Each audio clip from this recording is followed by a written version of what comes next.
El reciente fallo judicial que condena al coronel del ejército Roberto Emilio Villar Chamorro a 20 años de prisión por el denominado caso Paraíso, por hechos ocurridos en el año 1994 en la localidad del Alto Guayaga, ha reactivado el debate sobre una presunta persecución judicial contra militares que participaron en la lucha contra el terrorismo. El caso se originó el 11 de abril de 1994, cuando la entonces fiscal de la Nación, Blanca Nelida Colán, remitió a la Fiscalía de Huánuco una nota periodística que informaba sobre la muerte de varias personas en Chaupilunca, en la provincia de Leoncio Prado, señalando inicialmente a Sendero Luminoso como responsable. Pese a ello, la investigación terminó involucrando a la patrulla militar que operaba en la zona, basándose en elementos probatorios que la defensa considera irregulares. En ese contexto, esta noche nos acompañan en el estudio la esposa del coronel en situación de retiro, Roberto Villar Chamorro, así como tengo entendido luego su abogada, quienes expondrán los cuestionamientos de la defensa sobre el proceso judicial que culminó con dicha sentencia. Bienvenida. Buenas noches. Gracias por estar acá.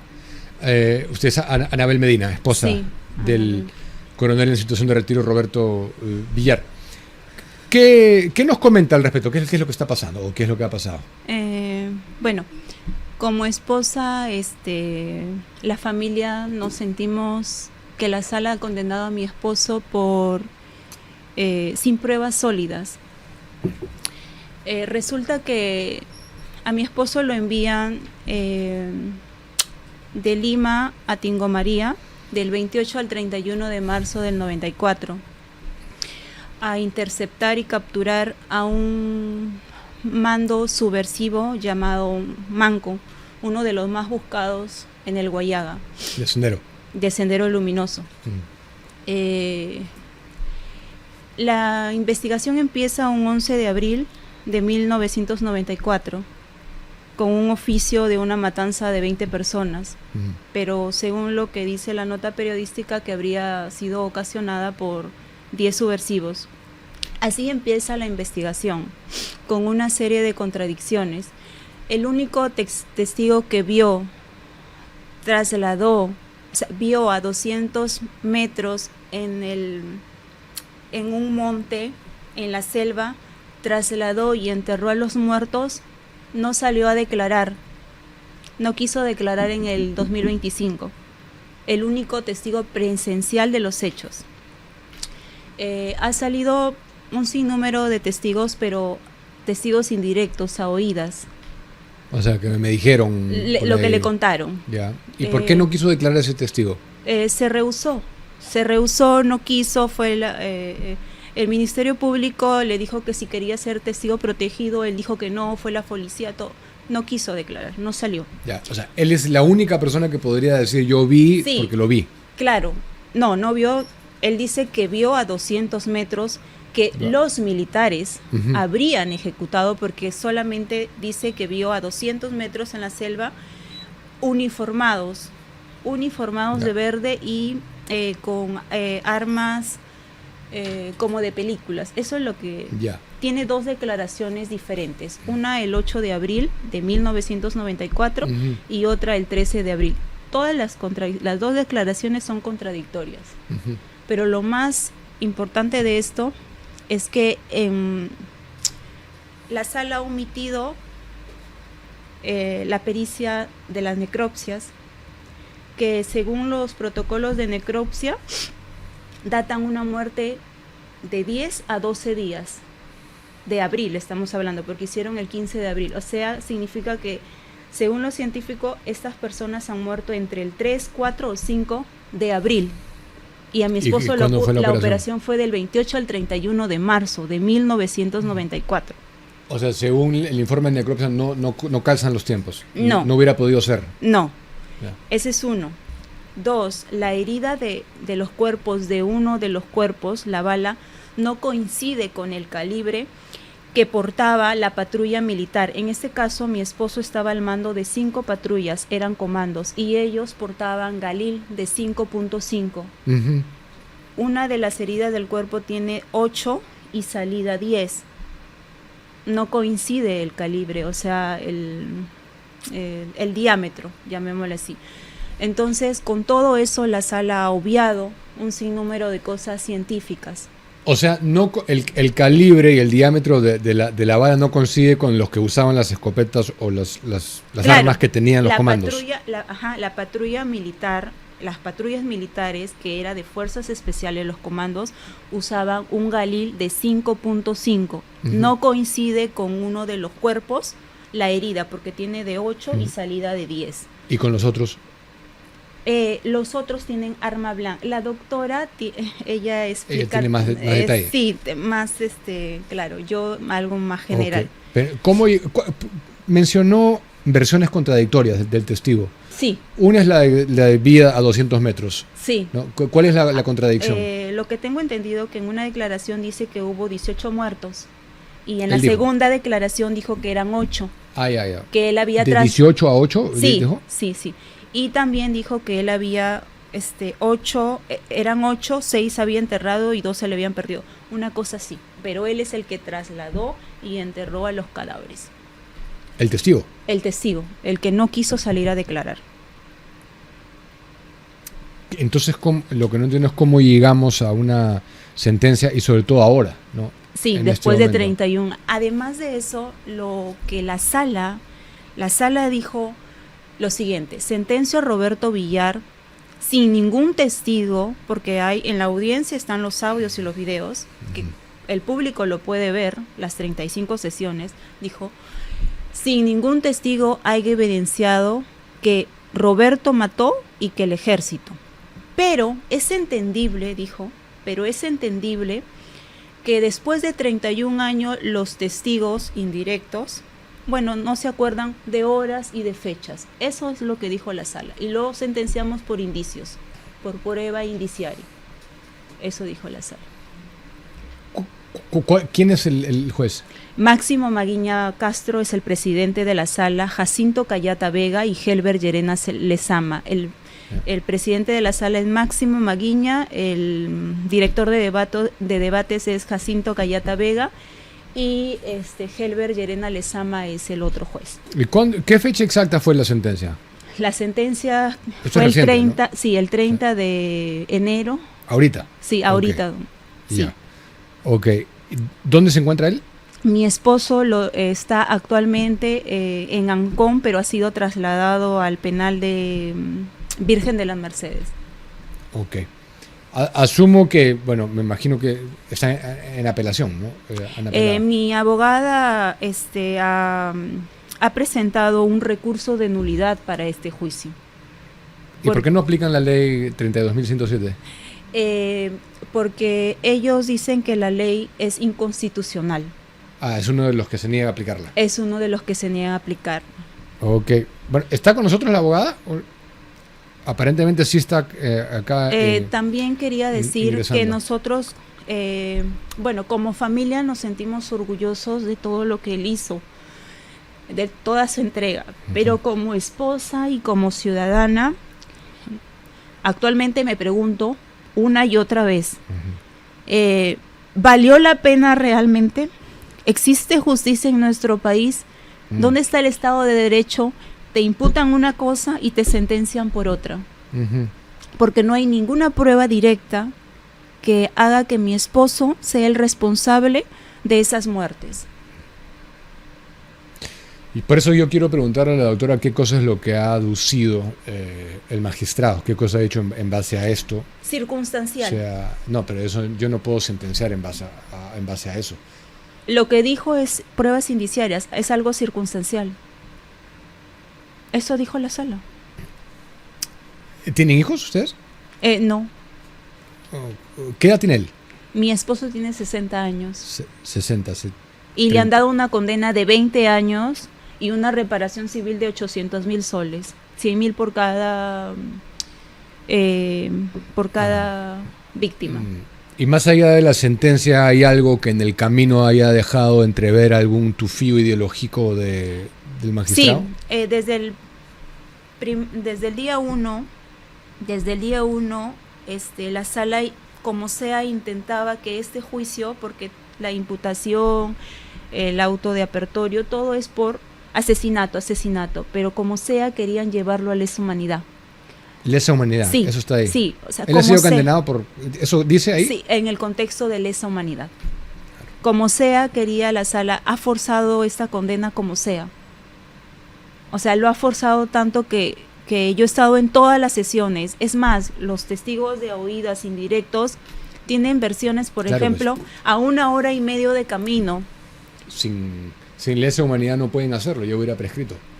Sí, a 1 hora y media de camino, que era su vecina. ¿Dónde vio la señora? A 1 hora y media, nos miraban, ¿no? Le decían a 1 hora y media de camino. Es imposible. Ni siquiera línea de vista hay. Es más, hay otra declaración que en el año 94 dice que una patrulla llegó y que habían sido los mismos Sendero Luminoso que habrían ejecutado a subversivos, a esas personas. Pero la sala dice que no, que es indiciario. Todo eso. Me piden que no te alejes tanto del micrófono. Y tú en este momento, me imagino que es bastante obvia la respuesta, ¿no? Pero ¿cómo te sientes más allá de defraudada, desmoralizada y triste, que no valió la pena? No valió la pena. Su servicio. Su servicio no valió la pena porque él dio todo por su país. Él ha combatido el terrorismo emerretistas y también de Sendero Luminoso. Él ha dado su vida por nosotros, muchas veces su juventud. ¿De qué sirve hacer tanto esfuerzo por nada? O sea, yo sí, como esposa sí me siento indignada y le transmito a mi esposo y le digo que no hubiera valido hacer nada por este país. Porque él no se ha omitido el principio de legalidad. El juez se ha zurrado en la ley 32.107. Simplemente ha dicho es inconstitucional. Claro, y ese es el famoso control difuso. Difuso, exacto. Control difuso. Está entrando la abogada. Además de eso, también actualmente esto, como esposa de un militar, actualmente por eso estamos en la criminalidad, porque la Fuerza Armada y la policía no quiere salir, porque luego tienen juicios. Con toda razón, aparte. Con toda razón. Bueno, yo lo lamento mucho, la verdad. Me solidarizo plenamente contigo y con su familia. Doctora, bienvenida. Muchas gracias, muy buenas noches y mil disculpas por el retraso. Sí. La primera pregunta que le quiero hacer, con el contexto que nos ha ayudado a entender Anabel, ¿cuál ha sido por qué se ha sentenciado? ¿Cuál es la causal de la sentencia? ¿Qué delito?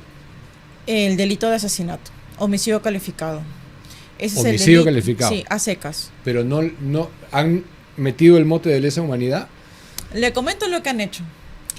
La sentencia es una sentencia en la cual en la parte final, en la parte condenatoria, está simplemente colocado lo que es la justificación de una condena en contra de mi patrocinado, el esposo de la señora Anabela, por homicidio calificado, por 8 personas, 6 cadáveres y 2 personas que nunca se encontraron los cuerpos. Ojo con ese dato.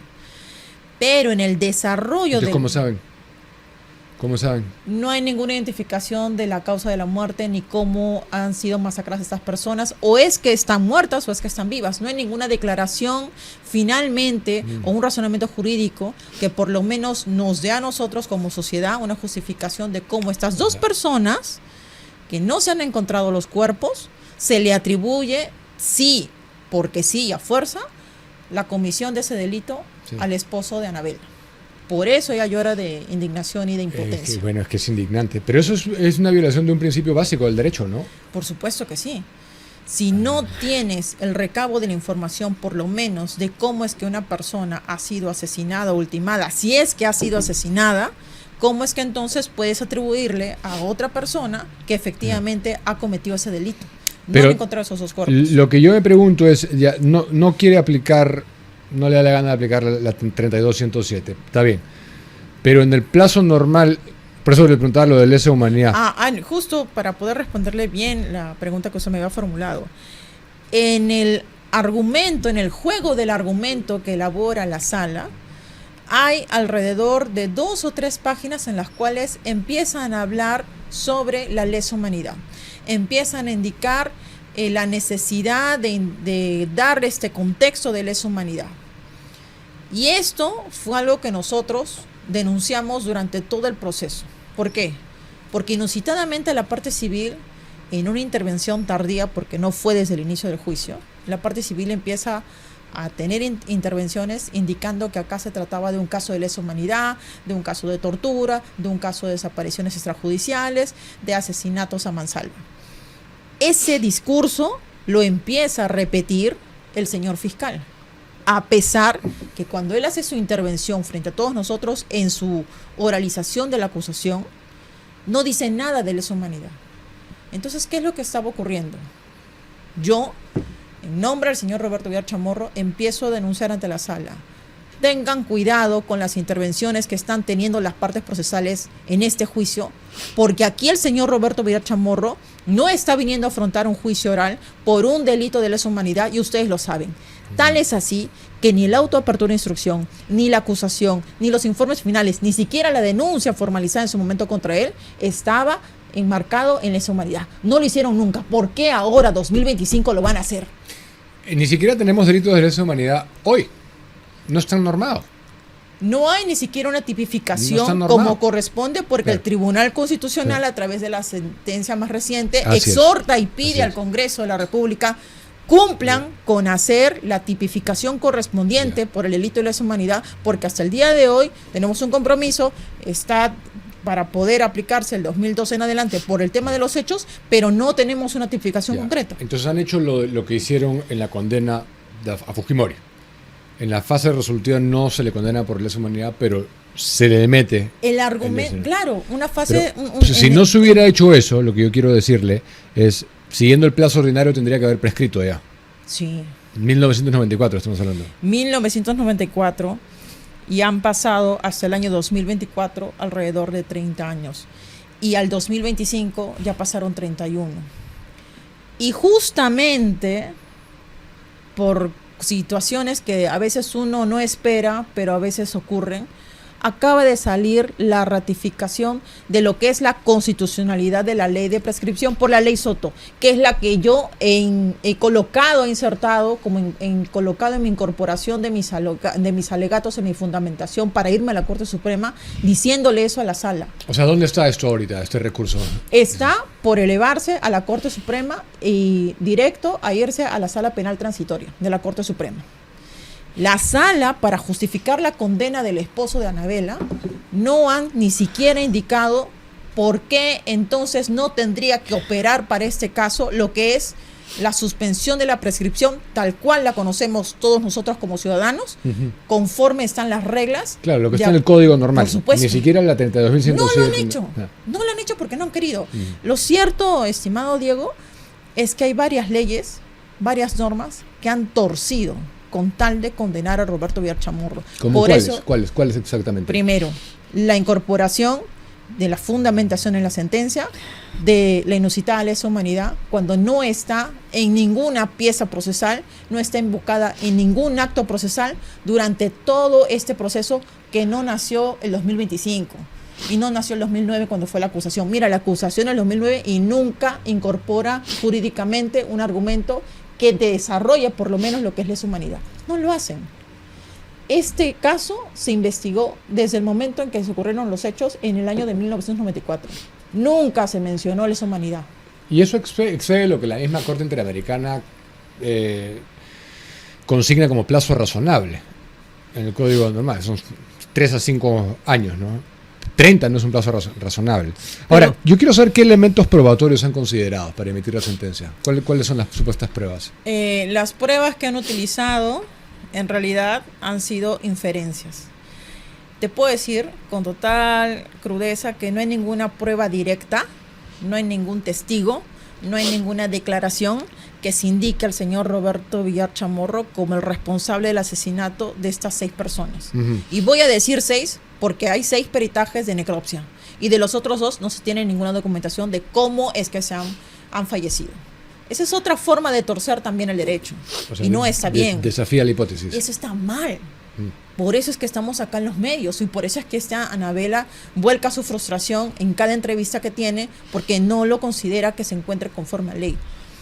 Han Bueno, omitido, no está han omitido conforme. todo, han omitido lo de la necropsia, lo de la balística y el testigo que contrapone la tesis fiscal, que excluye a la fuerza militar.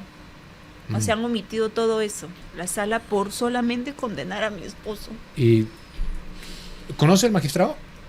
O sea, quiero saber si hay en su haber algún background de ideología, de rechazo a los militares. Son 3 magistrados los que han llevado la conducción de este juicio. Y si no me equivoco, 2 de ellos son los que, porque públicamente se ha visto, ya han tenido experiencia y data en el manejo de procesos en los cuales hay una parte civil en la confrontación contra un militar, y es, por ejemplo, la misma sala que en parte fue la que conformó el caso de Urresti. Urresti acaba de salir no porque al Tribunal Constitucional le haya dado la gana. O sea, para poder invocar lesa humanidad no lo puedes hacer porque quieres.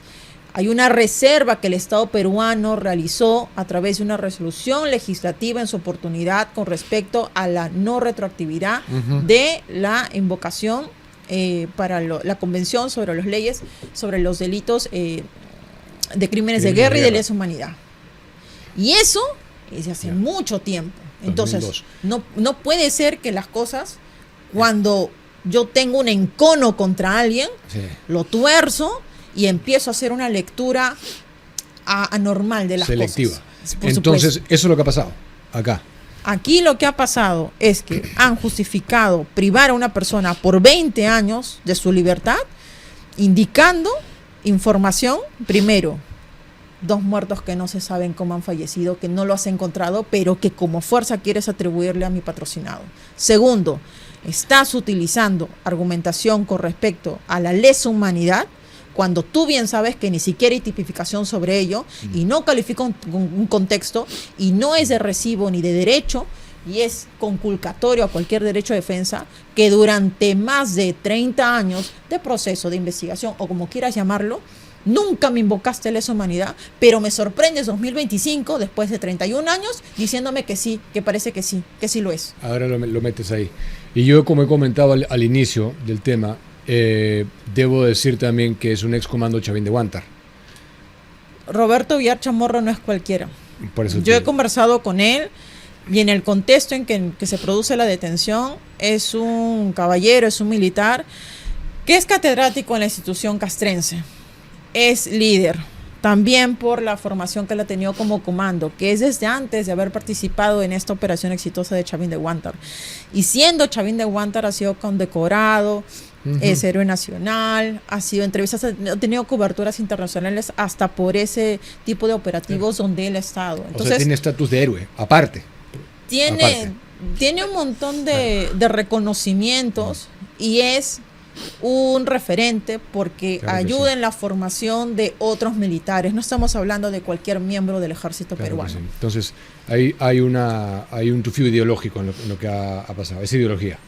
No, si no hay inferencias que estén basadas en el derecho y la arbitrariedad es lo que está abrazando esa argumentación, entonces esa sentencia está contaminada. De acuerdo.